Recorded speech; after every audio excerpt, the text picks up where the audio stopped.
Hello. So today I'm going to teach you how to install a ballast. Since this ballast is out, I'm going to show you how to wire it and get it ready for some new lights. All right. So first you have to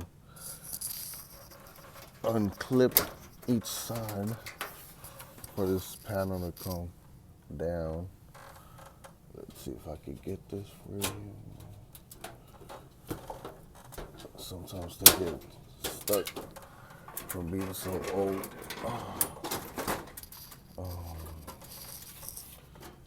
But yeah, let's see if we can do this. All right, there we go. Okay, you see this fixture has 1, 2, 3 lights. I'm going to remove each light and make sure you isolate the power. I isolated the power by having the switch off and turning the breaker off at the panel. Always make sure you stay safe. Removing these lights, and then I will remove this panel here because that is where the ballast is at. And that's the part I'm going to show you where to wire it and get it ready for the new lights. Okay?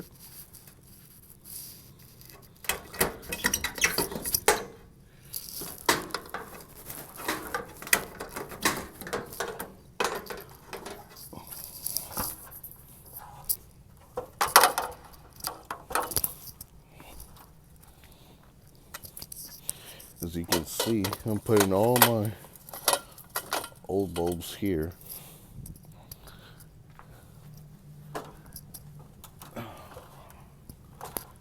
Get this last one. All right. Let's go back here. All right, good. These are my connectors. These are very convenient. These are your push-in wire connectors. All you do is strip the wire at the tip, push them right in, and they're connected. It's a way to kind of bridge them together. All right. Okay, so here we go. These gotta push in by using a little bit of force, and then you slide kind of forward towards you, and then it comes out.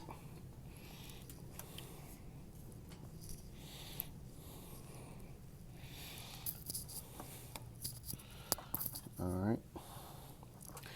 This is an emergency fixture, which means when the lights go out, this ballast right here, right there, it's an emergency ballast, meaning when the lights go out, this one takes over and still sends output to your lighting, meaning your lighting should always stay on, even when you turn the lights off. Okay? And this is just a push button right here. You push it to make sure your emergency lighting works. That's when you test it. Obviously, I tested it. There's nothing coming out, and that is why we are replacing this ballast. That's the one that's sending the power to the 3 lights. All right, I'll set this panel off right here to the side. This is my 8-foot ladder, and it's a fiberglass ladder, You always got to make sure you're using something other than metal, or else you could get shot if you haven't isolated the power, even though you should. Okay, so now for the fun part. And I'm going to adjust this to where you guys could see better. And hopefully this video helps you understand how to wire this if you don't know already. All right. So this right here, right there,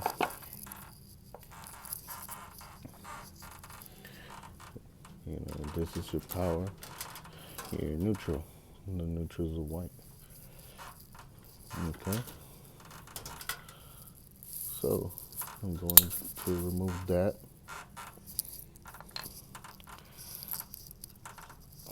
So that way there's no more power going to the ballast.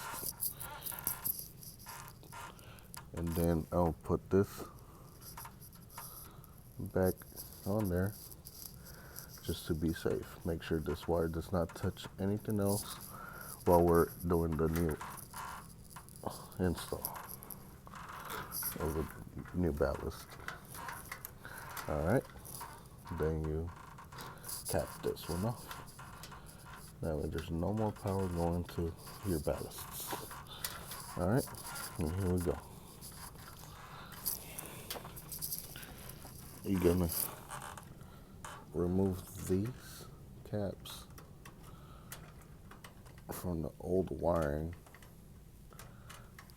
if you're able to. Sometimes they're so old they get stuck. Okay, we were able to remove that one. Okay. Some people would like to cut them off, and I'm just showing both ways since I don't need that much wiring. Just so you guys know that you have the option of capping and removing the caps as you please. All right. Like I said, all this is extra wiring, and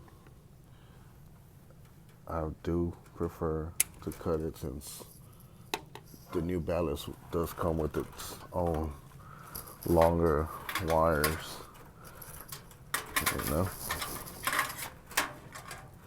All right. So this is all tangled up. Another thing I hate about previous installer, they don't get rid of all this excess. Instead, they just leave it all up there, bundled up, and then it gets annoying for the newcomer, for the other person that's coming right after him or her. Now, like I said, it's a lot of wire, so I'll just cut it. Right now it's safe, remember, because I removed and cut the power off. So right now we're good to remove both ballasts.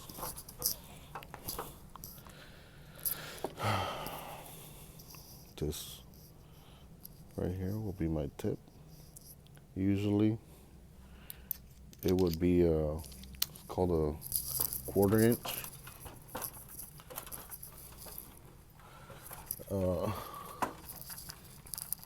And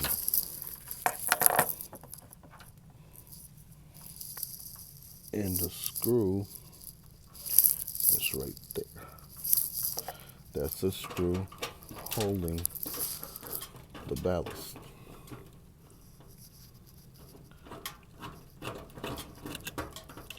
All right,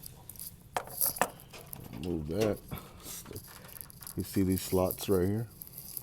That end slides in there, and then you have that hole for your screw. That's how you keep it up there. All right.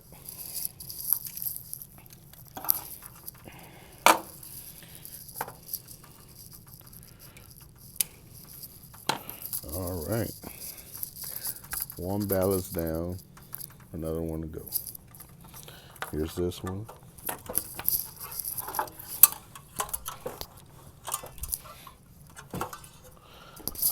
All right. And again, I'm sorry for my camera. I am the only one multitasking right now. I don't have anybody else to record me. So here we are with the other one. You can see they didn't put that screw in the middle. They installed or screwed in different screws straight to the metal. Okay, so luckily I'm using a 11-in-1, which means you could add or remove parts to your screwdriver for whatever little Phillips or bigger Phillips torque, whatever you want to add on there, as long as it fits in there. All right.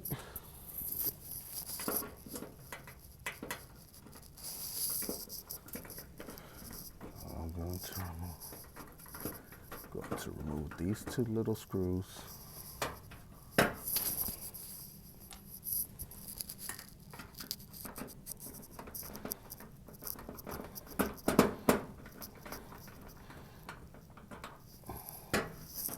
All right. Here we go. Took it out. Go back down. As you can see, these are the ballasts I've been replacing. Those are the old ones. Okay. Well, I removed the Phillips tip since we're not going to use that for the new ballast. And I've decided to just, for this video, instead of doing all that wiring for the emergency, I am only going to install a regular ballast just to keep it simple and give you an idea of how to install it.